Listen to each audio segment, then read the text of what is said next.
Hello नमस्कार, तुमच्या सगळ्यांचं खूप खूप मनापासून स्वागत आहे माझ्या चॅनलला। तर आज मी बनवली आहे चटकदार आणि चमचमीत अशी भरली ढेमशाची भाजी। आणि ज्यांना ढेमशाची भाजी आवडत नाही तर ती या पद्धतीने तुम्ही करून बघू शकता।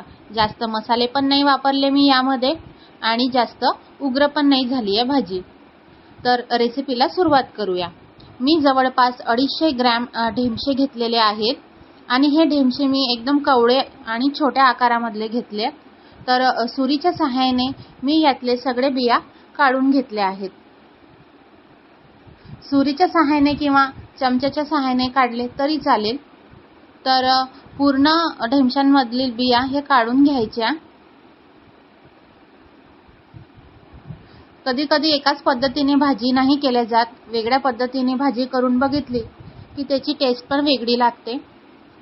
तर बघू शकता तुम्ही, असं पूर्णपणे त्यामध्ये पूर्णपणे मसाला बसेल असं पूर्ण आतून बिया काढून घ्यायच्या। तर पूर्ण ढेमशाच्या बिया मी काढून घेतल्या आहेत। आता भाजीला काय काय साहित्य लागणार आहे ते बघूया। त्यासाठी अद्रक, लसण, कढीपत्त्याची पानं, बारीक चिरलेला कांदा, जिरं आणि खोबरं, किसलेलं खोबरं, धने जिरे पूड, मसाला, लाल मिरची पावडर, चवीनुसार मीठ, हळद, हिरवा कोथिंबीर आणि भाजून घेतलेले शेंगदाणे। शेंगदाणे मी ही अर्धवट करून घेतलेले आहे। तर मसाल्याला आपण सुरुवात करूया। त्यासाठी सगळ्यात आधी कढईमध्ये मी कांदा भाजून घेते। तेल टाकून चांगल्या प्रकारे गोल्डन ब्राऊन होईपर्यंत कांदा हा परतून घ्यायचा।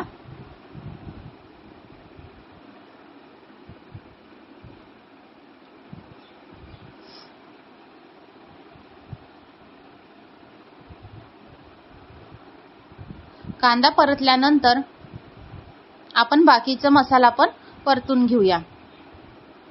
तर कांदा झालेला आहे। तर मी वेगळा कांदा नाही काढला, त्यावरतीच खोबरं किस घातलं। आपण याऐवजी खोबऱ्याचे तुकडे घातले तरी चालतील। नंतर त्यावरती मी लसूण, कढीपत्ता आणि जिरं घातलं आणि अद्रकचे तुकडे। तर अशा प्रकारे चांगलं भाजून घ्यायचं हे सगळं। नंतर मी त्यावरती धने जिरे पूड घातलं, चवीनुसार लाल मिरची पावडर घातली, हा मसाला घातला। आपण कोणता पण मसाला वापरू शकतो, घरगुती मसाला, गरम मसाला, सब्जी मसाला, आणि हळद घातली। लगेच गॅस बंद करून हे चांगल्या प्रकारे भाजून घ्यायचं आणि मिक्सरच्या भांड्यामध्ये काढून घेऊया।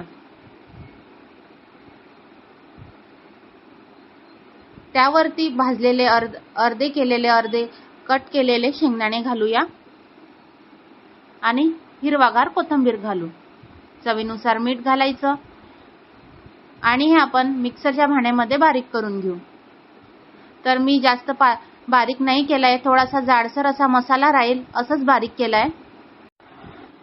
आता मी एक एक करून हा सगळा मसाला ढेमशांमध्ये भरून घेऊया। तर व्यवस्थित प्रकारे एक एक करून सगळ्या ढेमशांमध्ये हा मसाला भरूया।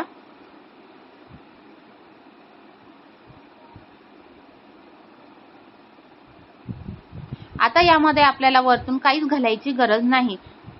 लाल मिरची पावडर, चवीनुसार मीठ आपण सगळंच या मसाल्यामध्ये घातलं आहे। आता फक्त याला आपण तेलामध्ये चांगल्या प्रकारे परतून घेऊ।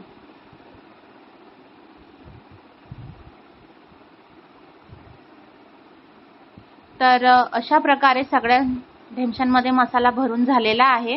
आता फोडणीला सुरुवात करूया। तर कढईमध्ये तेल घातलं आहे मी। तेल चांगल्या प्रकारे तापल्यावर त्यामध्ये जिरं घालायचं, जिरं किंवा मोहरी घालायची आणि कढीपत्त्याची पानं घातले मी। नंतर जी आपण भरलेली ढेमशी होती ती घालायची, एक एक करून तेलामध्ये सोडून द्यायची।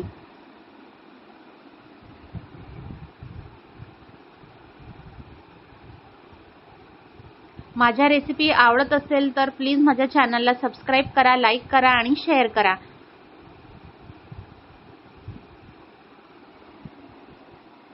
आणि जो उरलेला मसाला होता तो यावरती घालून घ्यायचा। तर आपण याला नाही कालवायचं, एक झाकण ठेवून एक वाफ काढून घ्यायची। तर वाफ काढून झालेली आहे। आता याला मिक्स करून घ्यायचं।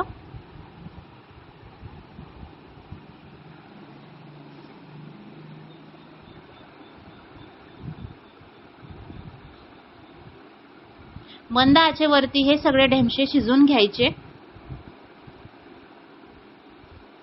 आता परत एक वाफ काढून घेऊ आपण।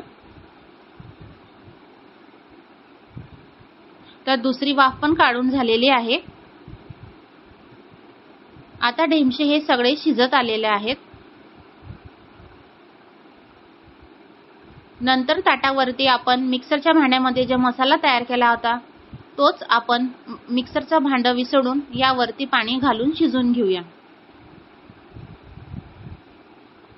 आणि तेच पाणी गरम झाल्यावर कढईमध्ये घालूया।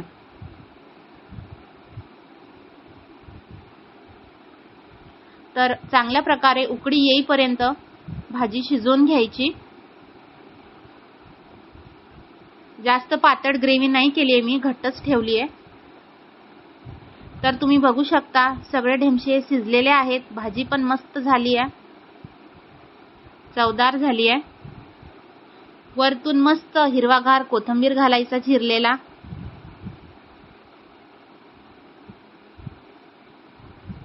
तर अशा प्रकारे भरली ढेमसेची भाजी रेडी आहे। आवडली असेल तर प्लीज माझ्या चॅनलला लाईक करा, सबस्क्राईब करा आणि शेअर करा आणि अधिकाधिक असे नवीन नवीन रेसिपी बघत राहा। Thank you.